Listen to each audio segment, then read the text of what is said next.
in any school you are, you only have as much information as the average information in that school. That's so true. In your school, not every company comes to your school to recruit. Exactly. So, and there are some schools that very few companies come to recruit there. Yes. I'll give you an example. When I was at Booster doing an MBA, we went for a conference. A couple of us went for a conference at Howard. That conference was organized by Darden, Darden Business School, University of Virginia. Yes. We had MBAs from Howard, Yeah. MBA student from Howard, we had MBA student from University of Virginia, Darden. Yeah. And then we had this guy from, I think was from McKinsey. I worked in McKinsey, I worked in Bain, and he was just kind of, I think I was working for BCG as well. And so he was just telling us stuff. So we had breakout sessions. So because I had two of us, myself and my friend Ayo. So we went for that conference. And we were, well, everyone suits now, you know. So we were in the breakout session, and the Darden guys and the Howard guys were talking about the offers they had already gotten. This was, I'm talking about February, and we're planning to graduate in May. These guys already had offers from the previous year. Wow. People were talking about, I already have an offer from Goldman Sachs, I already have an offer from JP Morgan, from Morgan Chase, from BlackRock. And I'm sitting, myself and I are looking at each other like, yo, what's going on right now? We haven't even started applying for jobs. And these folks already have offers.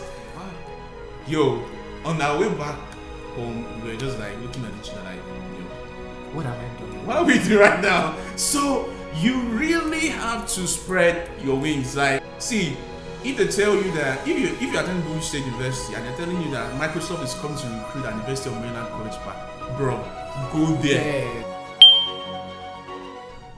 So yes, I think that's been interesting so far. My question is, the next question was supposed to be like full time, but I don't want to go to that. I want you to kind of share one or two things you think international students should do while in school for them to be able to transition. For those that wants to settle down in the country, what do you think they should do? Or for those people that want to even go back, as an international student, let me just say, what do you think you should do while you're in school? That's very important.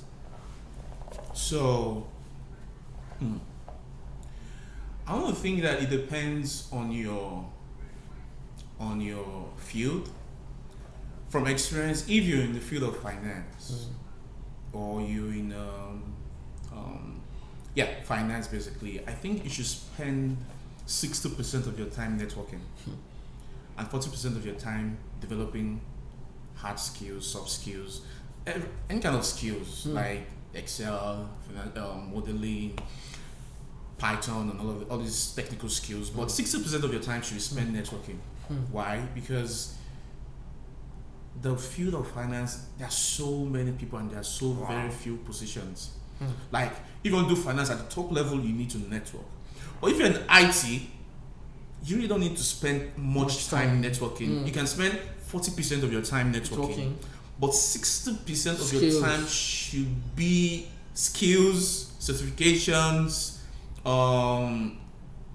experiences that things you can do. Even if you want to do stuff for people for free, just to learn, just to apply the skills, because you can go on Udemy, Coursera, all these places and learn as many skills as you like. But if you do not apply it, you will forget it. Exactly. So you want to spend 60% of your time as an IT person learning skills, but 40% of the time networking, going to conferences. Because conferences, you meet like-minded people. Conferences, you see opportunity. You hear of opportunities. Because number one, so let me chip this in.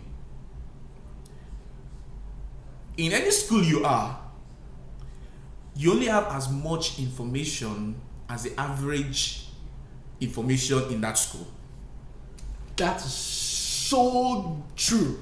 So true. I agree with you. You only have as much information as the average information in that school. I think we need to capture it again. Please, can you say it one more time? You only have as much information as the average information in that school, in that environment. Like, you need to spread your tentacles because there are so many things happening outside. Because in your school, not every company comes to your school to recruit. Exactly. So, and there are some schools that very few companies come to recruit there. Yes. I'll give you an example. when I was at Boost, I was doing an MBA. We went for a conference. A couple of us went for a conference at Howard. That conference was organized by Darden, Darden Business School, University of Virginia. Yes. So let me give them context. Howard University, I know a lot of you know it, but some people don't know it. Howard University is one of the top HBCU universities in the country. Private HBCU. Private HBCU in the country. So sorry about that. So went to Howard. We had MBAs from Howard. MBA student from Howard. We had MBA student from University of Virginia, Darden. And then we had this guy from, I think it was from McKinsey. I worked in McKinsey, I worked in Bain, and he was just kind of, I think I was working for BCG as well. And so he was just telling us stuff. So we had breakout sessions. So because I had two of us, myself and my friend Ayo. So we went for that conference. And everyone suits now, you know. So we're in the breakout session, and the Darden guys and the Howard guys were talking about the offers they had already gotten. I'm talking about February, and we're planning to graduate in May. These guys already had offers from the previous year. Wow. People were talking about, I already have an offer from Goldman Sachs. I already have an offer from JP Morgan, from Morgan Chase, from BlackRock. And I'm sitting, myself and I are looking at each other like, yo, what's going on right now? Like, we haven't even started applying for jobs. And these folks already have offers. Wow. Yo, on our way back home, we were just like looking at each other like, yo, what am I doing? What are we doing right now? So you really have to spread your wings. Like, see, if they tell you that if you attend Bowie State University and they're telling you that Microsoft is coming to recruit at University of Maryland College Park, bro, go there. Go there. See, no one's going to chase you away. No one's going to chase you. Go there, tell them, I'm not from University of Maryland, I'm from Bowie State University, but I'm still here to submit my resume. Yeah. They will listen to you because that takes effort. That takes you're making an effort to talk to them, and they will respect that. So they want to talk to you because you don't have the time as an international student to just wallow around after you finish school. Yeah, you don't have the time. You want that experience. One of the reasons why you come to you traveled all the way into country like United States is not just the academic experience but also the corporate world experience too. Mm-hmm. You also want to have that. So you definitely need to spread your tentacles. And one thing, we live in a very well-connected world. LinkedIn is the perfect way to spread your tentacles. Yeah, I love to talk about LinkedIn. When I talk about my job, I'll talk about LinkedIn. Okay, he's going to talk about it. And I can't wait I can't really wait to hear that story. But I want you to know that LinkedIn is very, very important. LinkedIn has helped a lot of people. I see stories of people. Of course, not everybody. Everybody posts a lot of things there. But I know that LinkedIn is one of the ways that people can get to know you more. Connect with people in the country, in the company you feel like you want to work with. And there's a way to go around it. One of these days, probably I'm going to bring Blessing Adogain, one of the great students, a student using LinkedIn to transform their generation. Well, my generation too. I'm part of our generation. But the way they're using LinkedIn has redefined a lot of things. People like Akosua and a lot of other people out there. So LinkedIn is very important. And I also want to say this. I don't know whether you joined any organization while at school. For me, I always say this. I joined the National Association of Student Black Engineers, NSB. NSB helped me, got me my first internship. A lot of success stories because of I was able to use those organizations to help myself too. Mm-hmm. I think I've been talking too much. Let's go back to our guest here today. So I think I was talking about my experience at the Howard. Okay, I was talking about you like networking, spreading your tentacles, going to other places, getting as much information from people as be willing to travel as far as going to Boston or New York or California to go for conferences, to go to meetings. Be willing to go to meetings in DC. For example, I remember when I was in school, I tried so hard to get into the World Bank. Wow. Like I applied to the World Bank program, so World Bank has a World Bank analyst program that they do every year. Yeah. So I remember applying in 2017. I applied. They did the first shortlist. I was shortlisted the first shortlist. I think they only shortlisted like 5,000 people. That shows that a lot of people applied. Wow. So and then we did this. That's a lot. We did this test, online test that you had to do. And then they sent me an email that I passed, and so they told me, oh, so next thing is that we're going to send everyone that passed, we're going to send their resumes to the hiring managers. The hiring managers will now select interviews. See today, I'm not apart from them. But do you know why? Because if I was going to conferences that World Bank was holding in DC, if I was going to these conferences in DC, I would have met some hiring managers. Yeah. I was shortlisted first time for the first initial shortlist. I passed the assessment test. But all that mattered was next stage was hiring managers to get because there's so many people. Why would an hiring manager pick you? Everyone in that bucket is qualified for the job. But why would they pick? They will pick you because they know you, they've seen you. You've interacted with them. They can't forget you. So that is why I tell people something that yes, you're not going to a big school. You may have gone to a small school, but you need to put a lot of effort, and your big break will come. Exactly. Your big break will come. I like those nuggets you just drop in. See, I've always thought like, is it because I went to Bowie State? Bowie State University is actually a very good school, but it's a small HBC university, and things are happening. It's a growing university. It's been in existence, but things are for a long time. But things are developing gradually. At least when I left, things were much better because of the new leadership we have there. So, but it doesn't matter what kind of university, whether small, medium, HBC or not. Or Ivy League. Or Ivy League. If you don't know how to network, whether within your environment or outside of your environment, you will not be able to progress. Just like he said, he was able to notice that he understood that the only information I can get is going to be based on the information within my campus. So I need to go out. We all need to go out. I think I want us to drive straight to how you were able to get a job, your full-time job. I think that's where I am really excited about. So I graduated in December of last year, December 2019, right? And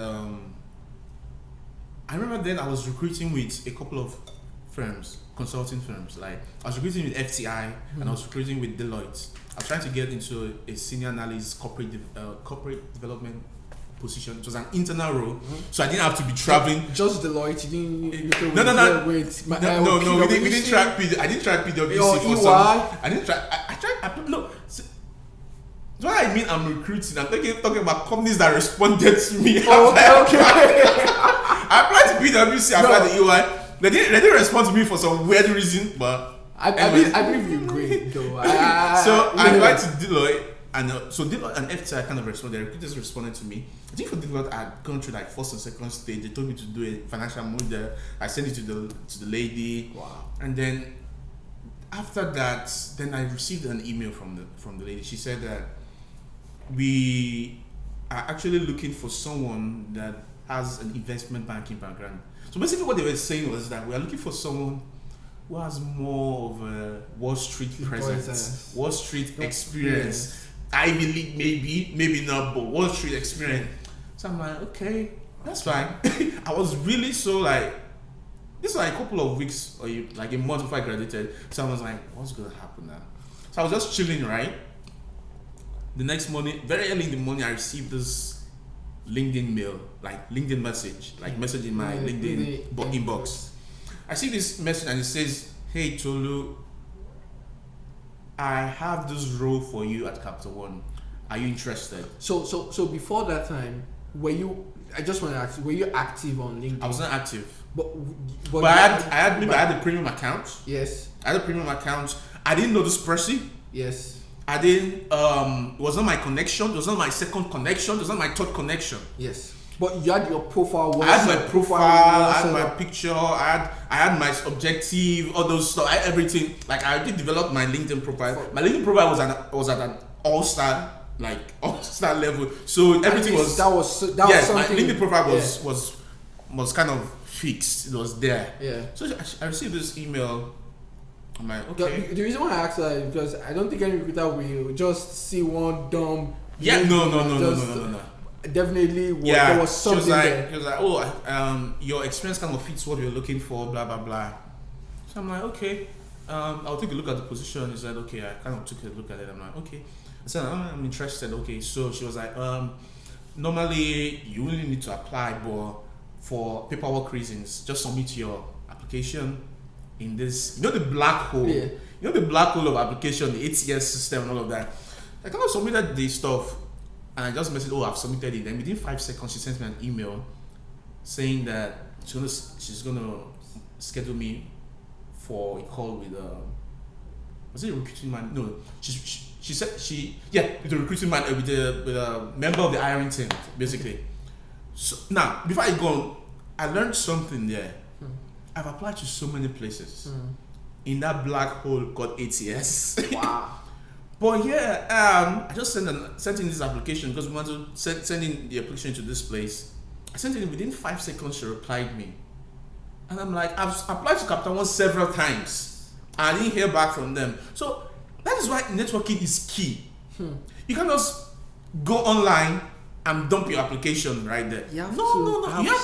You have to have someone in the back end taking a look at your application. And one thing I just want to say to that, sorry for calling it short, is you might go for conferences and what you just have to do is talk with these recruiters and connect with them over LinkedIn. If you do that, they didn't even offer you a job or anything, you are not a loser. Yeah. Because later in life, 2, 3, 4, 5 years, when you maybe you want to switch or you don't even want to switch, the recruiter can reach out to you on LinkedIn. Hey, what's up? How you doing? I see an opportunity, and I want you to. I feel like it's going to be a good fit for you, and they will reach out to you, and that's it. Yeah. So it doesn't matter even if at conferences you don't really get the job, but that connection, that LinkedIn exchange of contacts is very important. It can be the determinant factor to so many things that you need.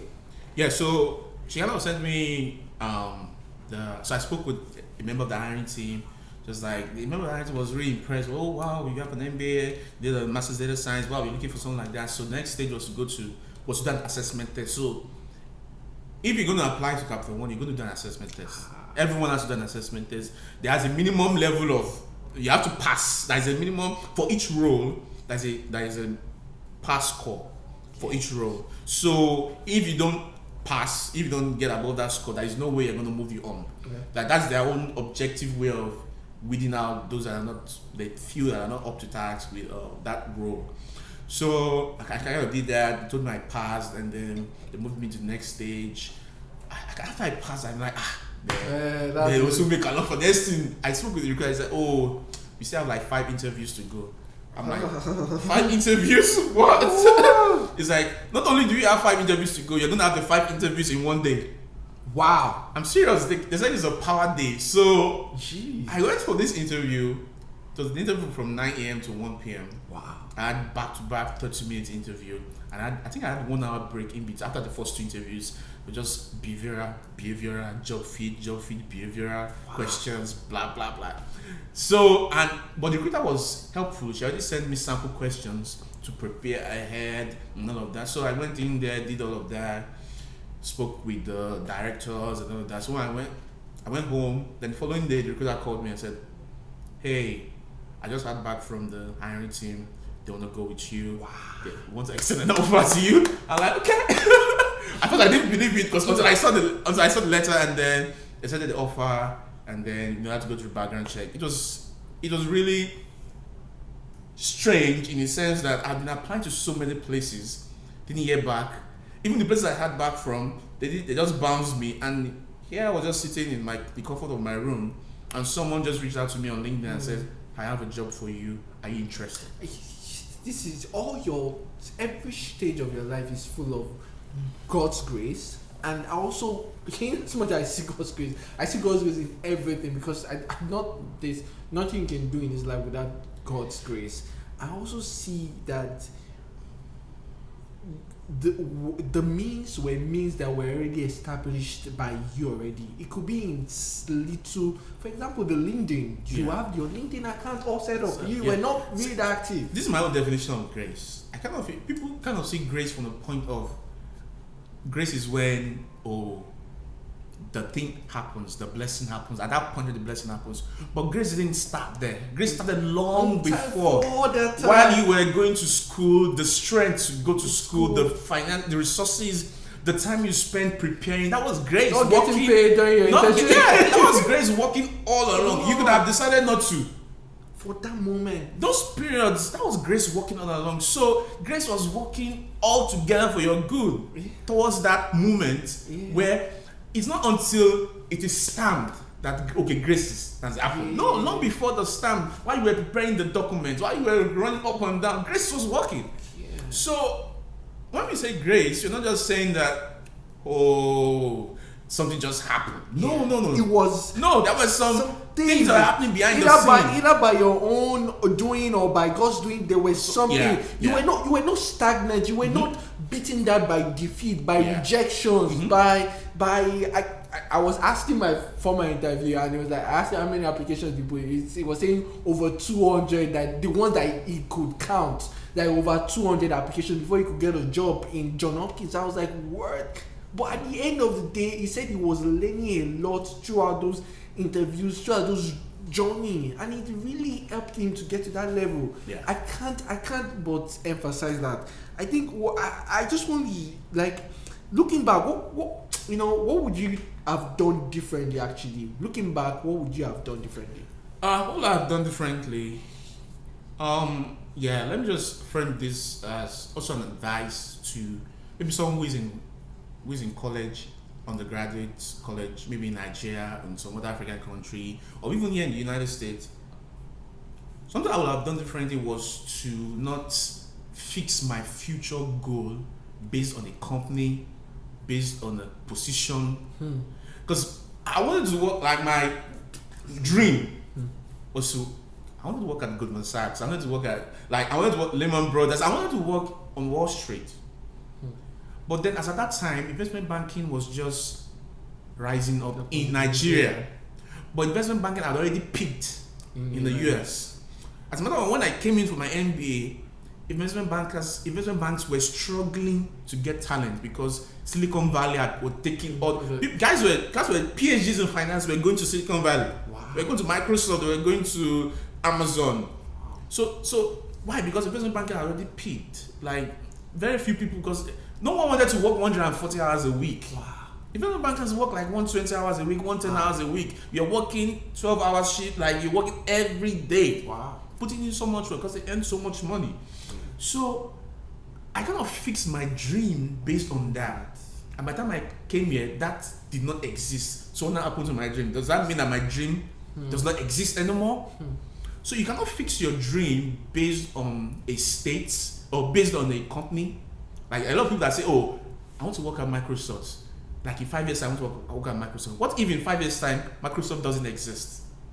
So people say, I want to be in the US in 10 years' time. What if in 10 years' time, the US is not even as attractive anymore for international students to come? So you really don't want to base your long-term dream, your future dream, based on a company, based on a person, based on a place. That place may not even exist anymore.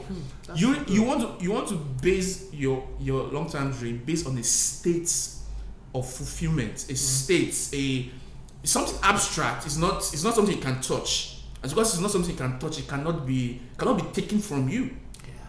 And so you want to, like, I want to say my future dream is to be fulfilled wherever I find myself, in whatever. I remember when I was in school, we were filling this yearbook paper, and I was like, they said, where would you like to be in 5 or 10 years? I was like, I'd love to be an investment analyst. Like, in the following 5 years, I was an investment analyst. So does that mean that my dream is no longer valid? No. So you cannot fix whatever dream you have, whatever it is. You cannot fix it based on something that is transient, something that is temporary, something that can easily fly. For example, if you say you want to base just last week, J. Crew, which is a retail store, filed for bankruptcy. Imagine someone 5 years ago saying that, my future dream is to be a manager at J. Crew. Now J. Crew doesn't exist anymore. So what do? Are you going to start all over again to think up another dream? No, you can't do that. You can't do that. You have that time. So really, basically, that's what I would have done differently. Because do you know why I said that? when I graduated and didn't get the kind of job I wanted, I was depressed. Wow. I was depressed because my dream was based on that. And so when that physical company didn't exist, I kind of felt like my dream was dashed. But if I had not based my dream on that, I wouldn't have fallen into that kind of pain and emotional depression and all of that. Yeah. Wow. Yeah, basically. That's so good, guys. That's so good. Thank you so much for sharing. That's so good. So, what are you currently working on? What am I working on? So basically, you can. I know you can't share us the. Yeah, I can't go into more details, but so what I'm working on basically is just applying Python programming to kind of automate the way some processes are done in finance at Capital One, basically, because Capital One really doesn't see themselves as a bank. They see themselves as a tech firm, and so there are a lot of companies like that if you can code in Python, like if you have Python programming skills, SQL database querying programming skills, you kind of have some technical skills. They're going to bring you on because they're kind of changing the way things are done. They're evolving. And the way it is such that a lot of traditional banks now are going to get to that state in the future. Sure. And so if you're well prepared now, in the future you'll be hot cake. Basically. And I know there's an AI and ML into yeah. Even though I'm not directly involved in ML, because my role is more of a strategy, like methodology, strategy, applying Python to kind of make recommendation. But I work with a team that does ML models, advanced models using ML, deep learning, and all of those stuff. Wow, that's good. But when I talk to them, they kind of respect me because they know I have a master's data science. So when I talk to them, when we discuss, when they explain stuff, they talk about perceptrons, deep learning network, neural networks. I'm talking with them, I'm conversing with them, and they're like, yeah, that's good. So now, I'm not a core data scientist. I'm more of a business guy. But not only do I know the technical aspect of it, I know the business aspect of it. So I'm able to interpret and connect with them. That's good. That's good. I like that. PhD anytime soon? Well, if you're out there and you're willing to sponsor my PhD for free, don't worry. I'll do PhD. Oh, you just want PhD? You just want sponsorship on everything? Yeah. That's not bad. I know you've already given advice to people out there. Yeah. Do you want to say final words, parting words as we round up this conversation, this interesting and amazing conversation? I think I already said it before. It does not matter. It doesn't matter your background. It doesn't matter if your parents have the money or not. It doesn't matter if you went to Ivy League or not. Keep doing the work. Your big break will come. Yeah. It doesn't matter how long it takes. Yeah. As long as you keep doing the work, your big break will surely come. And because when your big break comes, everyone's big break will come. The only difference is, are you prepared for when it comes? Yeah. So keep working. It doesn't matter, oh, my parents don't have the money, I come from a poor background, I don't have the experience, I don't have the exposure, I didn't go to an Ivy League school. Whatever it is, whatever excuse that your brain is giving you, just discount it and keep working. Like, your big break will surely come. And when it comes, you just look back and be like, really? What was that? Those fuss about? Like, you just look back and you see that all those stress you're giving yourself is actually not. But keep working, keep putting in the work. Prepare. Yeah. Your big break will come. Basically. That's great. Yeah. Thank you so much. Thank you. I'm really excited that I'm able to have the opportunity to interview you and for you to share your story out here. I'm glad to be here to just have a conversation, basically. Thank you so much. Hey guys, this is another wonderful, exciting episode of Tell Your Story. I'm so pumped up about this conversation that I just had with Tolu Atonda. He's an amazing person. What we're going to do now is following, I think, on our IG, on even the YouTube, where we'll post this video. We're going to put his LinkedIn profile there or URL so that anybody that wants to connect with him and ask him a few questions, you can. He's also on link on IG too. We can also put his IG handle there. Well, however, please we want you to support this project by liking, sharing, putting your comment out there on how what we can do to improve this interviews going forward. And if you want to participate in it, please do so. I know I'm starting with people that I know. I know I'm starting with people I know, and that's the way I want to go. And I really want to connect with more people, especially a lot of people. Very soon you will be seeing some of my amazing ladies that I have come across during my stay in this United States, and now they share their story even from the ladies' perspective too, so that we don't get biased about it. So definitely there are ladies coming on this show. So please like, share, and comment on all our social media handles that that you see on your screen right now, and also subscribe to our YouTube channel, please, so that you get the latest gist of our latest post or update on YouTube or when we post content. Thank you so much. I really appreciate you, and until next time, see ya. Catch ya later. Bye.